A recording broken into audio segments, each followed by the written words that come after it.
எனக்கு அன்பான நியோமேக்ஸ் மூத்த குடிமக்கள் மற்றும் இளைய குடிமக்கள் முதலீட்டாளர்கள் நலச்சங்கங்களின் உறுப்பினர்களே மற்றும் நமது ஜாக் கூட்டமைப்பின் அங்கத்தினர்களே, உங்கள் அத்தனை பேருக்கும் சுந்தர் தியாகராஜனின் கனிவான காலை வணக்கங்கள். நண்பர்களே, இன்றைய வழக்கானது சென்னை உயர்நீதிமன்றத்திலே நமது நீதியரசர் இறை தூதர் பரத சக்கரவர்த்தி ஐயா அவர்கள் முன்னிலையில் சரியாக காலை 10:30 மணி அளவில் எடுத்துக்கொள்ளப்பட்டது. சுமார் 20 நிமிடங்களுக்குள்ளாக அடுத்த தேதி அறிவிக்கப்பட்டு ஒத்திவைக்கப்பட்டுள்ளது. சுமார் 20 நிமிடங்களாக நடந்திருக்கிறது. முதலிலே அரசு தரப்பிலே இந்த சாஃப்ட்வேர் வெப்சைட் இருக்கு இல்லையா, போர்ட்டல், எந்த சாஃப்ட்வேரை யூஸ் பண்ணலாங்கிறதுக்கு இன்னும் கிளியர் கட்டாக அவங்க சொல்லலை.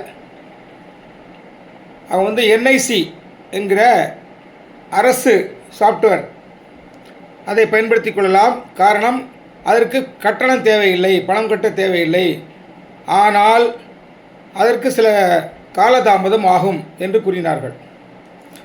அவர்கள் சொல்லும் காரணம், என்ஐசியிலே ஸ்டாஃப்ஸ் ரொம்ப கம்மி, மேன் பவர் ரொம்ப கம்மியாக இருக்கிறனால கொஞ்சம் டைம் எடுக்கும் அப்படின்னு அவங்க சொன்னாங்க.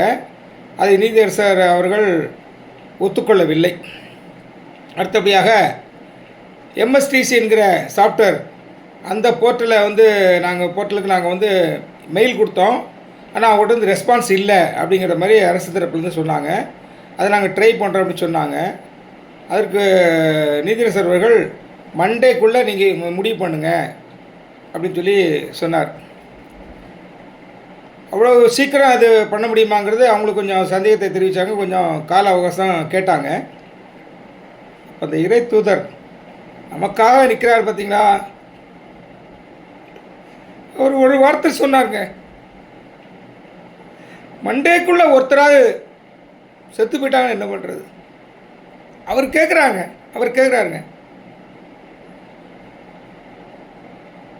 அதனால தான் அடிக்கடி நான் அவர் இறை தூதர்னு சொல்லிட்டு இருக்கிறேன். எனக்கு அந்த வாய்தா ஆன்லைனில் கேட்டுட்டு இருக்கும்போது எனக்கு கண்ணில் தண்ணி வந்துடுச்சு, நெஞ்சு பதவரிச்சு போச்சு. அவ்வளோ நல்ல ஒரு நீதிபதி, நல்ல மனுஷன் பாருங்க. அந்த 2 நாளுக்குள்ளே மண்டைக்குள்ளார 2 நாளைக்குள்ளே ஒரு உயிர் போச்சு என்ன பண்ணுறதுன்னு கேட்குறாருங்க. இது எல்லாரும் புரிஞ்சிக்கணும். அடுத்தபடியாக நிறுவனத்திறப்பையும் சொன்னாங்க, சில விஷயங்கள் பேசினாங்க, அதெல்லாம் நமக்கு தேவையில்லாது. இந்த ஏலம் சம்பந்தமாக மிக தெளிவாக இன்று ரஜினி மேடத்தினுடைய கூட இருக்கிற லாயர் லாவண்யா மேடம் மிக தெளிவாக பேசினாங்க. அதைத்தான் நாங்கள் ப்ரேயராக கொடுத்துருந்தோம். அவங்க என்ன சொன்னாங்கன்னா, ஐயா இப்போ ஃபஸ்ட்டு ஏலத்தில் ஒரு பாதிக்கப்பட்ட விக்டிம் ஒரு 10 லட்சத்துக்கு ஏலம் எடுக்கிறாருன்னா நீங்கள் 30% திருப்பி கொடுக்குற மாதிரி இருந்தாக்கா அது 30% கழிச்சிட்டு நீங்கள் 7 லட்சத்துக்கு கேட்குறீங்க. அடுத்து நீங்கள் ஏலம் விட போகிறீங்க, அடுத்து பூல் டி ஏலம் விட்றீங்கன்னு வச்சுங்களேன், அதில் ஒரு 10 லட்சத்துக்கு ஒரு சொத்து எடுக்கிறாரு, அதுலேயும் 30% கழிச்சிட்டு 7 லட்சம் கொடுக்கணும்னு சொன்னாக்கா இப்படி அவருக்கு சுமை அதிகமாகிட்டே போகும். நீங்கள் மொத்தமாக தானே டிஸ்ட்ரிபியூட் பண்ணி கொடுக்க போகிறீங்க. அதாவது மொத்தம் எல்லாமே ஏலம் விட்டப்பறம் தான் கொடுக்க போகிறீங்க. அப்படி இருக்கும்பொழுது ஏன் எங்களுக்கு நிலுவையில் வச்சுக்கிட்டு அப்புறம் எங்களுக்கு கிடைக்கக்கூடிய அமௌண்ட்டில் கழிச்சிக்கூடாது. இதைத்தான் நான் சொல்லியிருந்தேன். போன ப்ரேயரில் இதைத்தான் நான் சொல்லியிருந்தேன். என்ன சொல்லியிருந்தேன்னா, தெளிவாக சொல்கிறேன் கேட்டுங்க. ஒரு 10 லட்சத்துக்கு ஒருத்தர் ஒரு பிளாட் எடுக்கிறாருன்னா இப்போ நீதியரசர் 30% திருப்பி கொடுக்குற மாதிரி இருந்தால் அந்த பணத்தை கழிச்சிட்டு அதுக்குரிய பாண்டை நீங்கள் வாங்கிக்கிங்க. மீதி 7 லட்சத்துக்கு அதையும் நிலுவையில் வச்சுக்கிங்க. அடுத்தடுத்து ஏலம் விட்றீங்க இல்லையா, அதில் அவருக்கு கிடைக்கக்கூடிய அமௌண்ட் இருக்கு இல்லையா, அதையும் மீதி பாண்டாக வாங்கிக்கிங்க. அப்படின்னா பாண்டுக்கு லேண்டுன்னு ஆகிப்போகும் அப்படின்னு தான் நான் ப்ரேயரில் சொல்லியிருந்தேன். ஆனால் நீதியரசர் தெளிவாக சொன்னார். இது நான் எதுக்கு இந்த பிளானில் போகிறேன்னா, மதிப்பீட்டுக்குழு 2000 கோடி சொல்கிறாங்க, நிறுவனம் 4000 கோடி போக சொல்கிறாங்க, இந்த அப்ரூவ்டு பிளாட்ஸ் மட்டும் 4000 கோடி போக சொல்கிறாங்க. எனக்கு இந்த 2000 கோடிக்கு போனாலே ஒரு 30% எனக்கு வந்துடும். நான் இம்மீடியட்டாக ஒரே நாளில் டிஸ்ட்ரிபியூட் பண்ணிடுவேன், ஒரே நாளில் பிரித்து கொடுத்துருவேங்கிறார். அவருடைய எண்ணம் உயர்ந்த எண்ணம் தான், நல்ல எண்ணம் தான். ஒரே நாளில் பிரித்து கொடுத்துருவேன், எனக்கு 2000 கோடி வரணும், பிரித்து கொடுத்துருவேன் அப்படிங்கிற மாதிரி அவர் சொன்னார். அப்போ நல்லா கவனிச்சிங்க தோழர்களே, அந்த சமயத்தில் லாவண்யா மேடம் கேட்குறாங்க, ஐயா ஒருவேளை ஏலம் போகட்டா? நல்ல அருமையான கேள்வி. இது எல்லாரும் மனசுலையும் இருக்குது. ஒரு குறிப்பிட்ட ஒரு ஒரு சுயநல கும்பலுக்கு தவிர எல்லாருக்குமே இந்த எண்ணம் இருக்குது மனசில். இந்த அம்மா நல்லா கேட்டாங்க. ஒருவேளை ஏலம் போகாவிட்டால்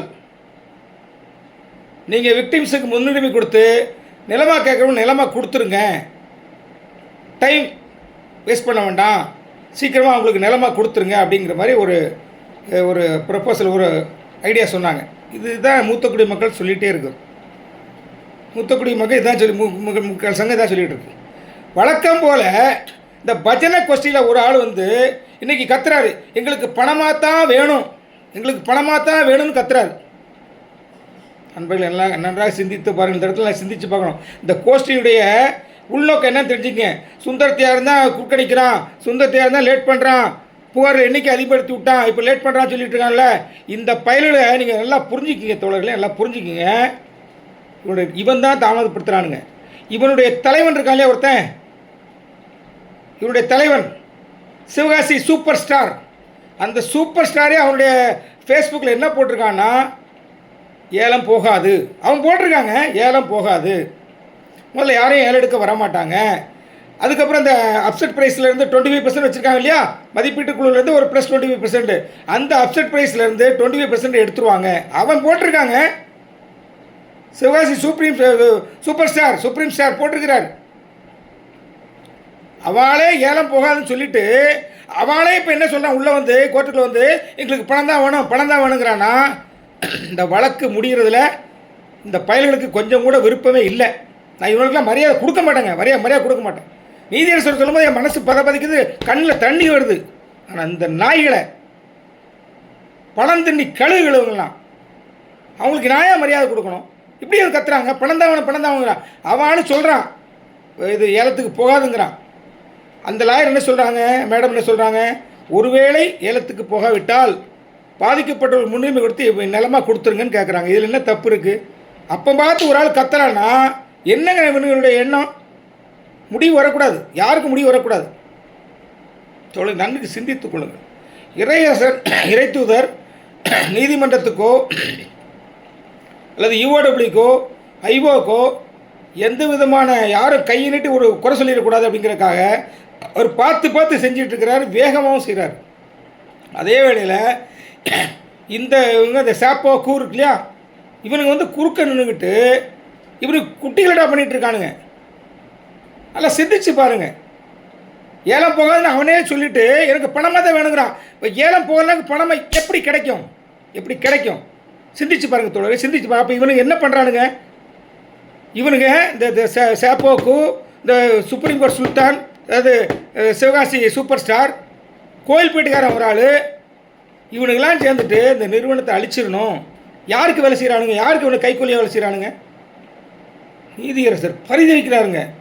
2 நாள் வாய்தாவை இன்னொரு நாள் தள்ளி போட்டாங்க, அதுக்குள்ளே ஒரு ஆள் இறந்து போயிட்டா என்ன பண்ணுறதுன்னு கேட்குறாரு அவர்.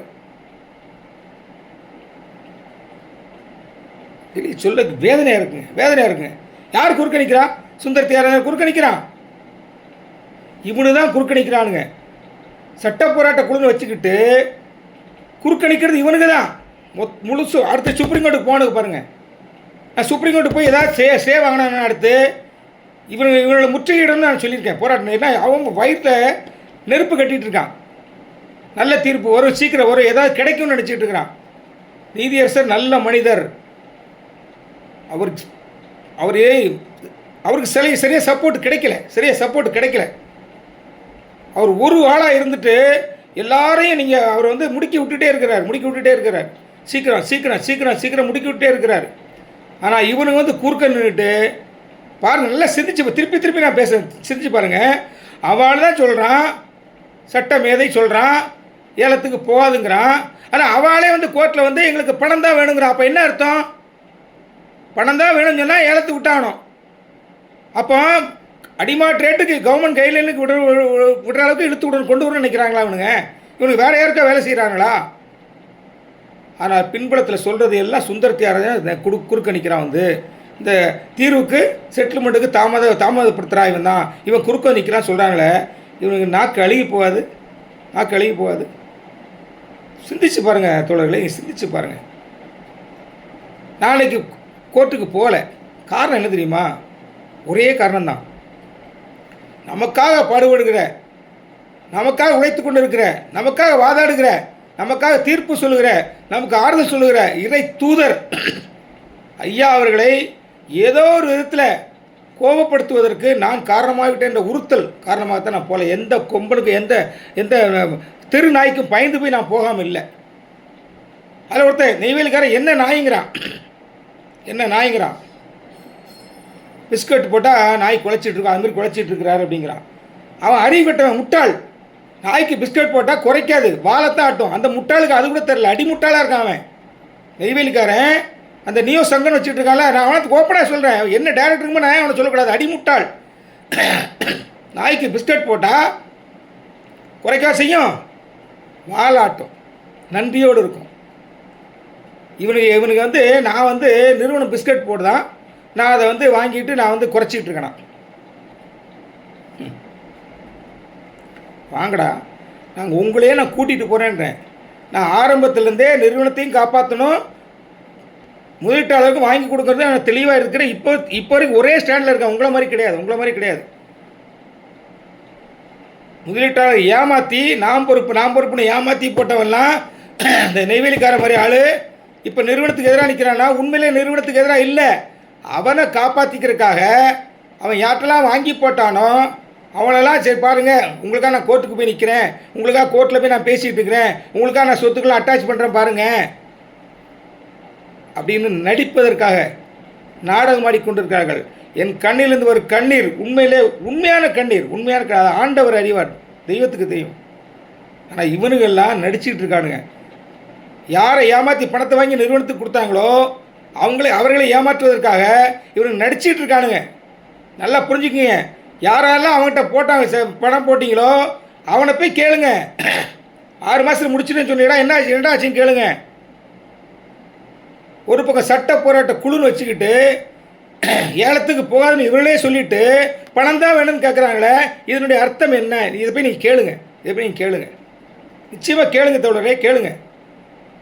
நீதியரசர் நமக்காக பார்த்து செய்கிறாரு, சீக்கிரம் முடிவு பண்ணணும். கடைசியாக ரஜினி மேடம் சொன்னாங்க, எம்ஸ்டார் சார்பாக ஒரு சாஃப்ட்வேர் கொடுத்தாங்க இல்லையா, அது ரெடியாக இருக்குது. அவங்க வழக்கறிஞர் கூட ரகுமான் சார் வந்து இதில் ஆன்லைனில் இருந்தார், ரெடியாக இருக்குது. ஏன் நீங்கள் அதையே ஏற்றுக்க மாட்டேங்கிறீங்க அப்படின்னு சொன்னார். மண்டை ஏற்றுக்கிறேன்ட்டார். மண்டை இவங்க கொண்டு வரலனாக்கா மண்டை ஏற்றுக்கிறேன்ட்டார். அவர் ஒரு நீதிபதிங்க. அவர் வந்து ப்ரைவேட் சாஃப்ட்வேர் ஏற்றுக்கிறதுக்கு அவர் ஒன்றும் இது கிடையாது.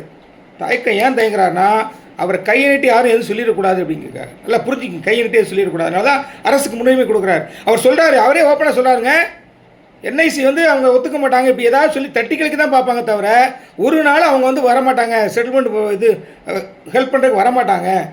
அது ஒரு மிகப்பெரிய வழக்கு, அது ஹியூஜ் வால்யூம் உள்ள வழக்கு, இது நிச்சயமாக அவங்க வரமாட்டாங்க, ஏதாவது சொல்லி தட்டிகளுக்கு தான் பார்ப்பாங்கன்னு நீதியரசர் சொல்லிட்டாரு. கவர்மெண்ட் லட்சணம் அப்படி தானே இருக்குது, இப்போ அரசாங்கத்தின் லட்சணம் அப்படி தானே இருக்குது. சட்டங்களும் திட்டங்களும் மக்களுக்காக தானே போடணும், இல்லையே? பணநாயகமா ஜனநாயகமா? இன்றைக்கி பணநாயகமாக தானே மாறிக்கிட்டு இருக்கு. எல்லா சர்க்கிளையும் அப்படி தான் நடந்துருக்கு. என்ன பண்ணுறது? நமக்காக இறை தூதர் இருக்கிறார், அவர் நீடூழி வாழ வேண்டும். அவருக்கு நம்ம எந்த விதத்திலும் கஷ்டத்தை கொடுத்துடக்கூடாது. அதனால தான் நான் வந்து நீதிமன்றத்துக்கு இன்றைக்கி போகல. இவங்களாம் நினச்சிட்டு இருப்பானுங்க ஏதோ நமக்கு பயந்து வரல அப்படின்னு நினச்சிக்கிட்டு இருக்கலாம்.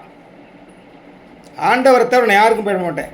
ஆண்டவர் இப்போ இறை தூதர், அவர் மனசு சங்கடப்பட்டு நான் வந்து அவரை கோவப்படுத்திக்கிட்டேனுங்கிற ஒரே காரணத்துக்காக தான் நான் போகாமல் இருக்கேனே தவிர நேரம் வரும்போது செல்வேன். நீதியரசர் சொல்லியிருக்கிறாரு, கண்டிப்பாக வந்து அந்த மாதிரி நேரம் போக சூழ்நிலை வரும்பொழுது நான் விக்டிம்ஸ்க்கே கொடுக்குறேன்னு சொல்லியிருக்கிறாரு. அதுதான் நடைபெறும் என்பது இந்த சுந்தர் தியாகராஜனின் விருப்பம் மட்டுமல்ல, ஒரு தீர்க்க தரிசனம். அதுதான் நடக்கும் பாருங்கள். யார் சொத்துங்க? நம்ம சொத்துங்க. நம்ம காசை வாங்கி போட்ட சொத்தை வந்து யாரோ ஒருத்தர் குறைஞ்ச விலைக்கு ஆட்டை போட்டு போகிறதுக்கு இவனுங்களாம் வந்து நிற்கிறாங்களே, ஆனால் நம்மளை குறை சொல்லிட்டு இருக்காங்களே. தெய்வம் பார்த்து கொண்டு இருக்கிறது. இறைவன் சூழ்ச்சிக்காரன் சூழ்ச்சிக்காரன். சார் ரோஷங்கன் சார் ஆப்ரேஷன் முடிஞ்சிச்சு, நல்லபடியாக இருக்க தகவல் வந்திருக்கு. கோயம்புத்தூரில் கேஎம்சி ஹாஸ்பிட்டலில் இருக்கிறார். அவர் முடிந்தால் நான் கொஞ்சம் சென்று சந்திக்கலாம்னு நினைக்கிறேன். அது கூட உங்களுக்கு பொறாமையாக இருக்கும். ஏன்னா நான் அப்படி ஆப்டாள், யாரையும் சத்ருவா நினைக்கக்கூடிய ஆள் கிடையாது. சத்துருக்களையும் சிநேகிகள் என்று ஆண்டவர் ஜீசஸ் சொல்லியிருக்காரு. அதுதான் கடைப்பிடிக்கிற ஆள். முடிந்தால் சென்று சந்திப்பேன் என்று கூறிக்கொண்டு இத்தோடு முடிக்கிறேன். இதுதான் வழக்கு, நல்லபடியாக சென்று கொண்டிருக்கிறது. கவலைப்படாமல் இருங்க. குறுக்க எந்த தீய சக்திகள் வந்தாலும் அவற்றையெல்லாம் ஆண்டவர் நமது இறைத்தூதர் ஐயா பரஸ்கர் சக்கரவர்த்தி அவர்கள் மூலமாக முறியடிப்பார் கொண்டு முடிக்கிறேன். நன்றி, வணக்கம். வணக்கம் தோழர்களே, நன்றி.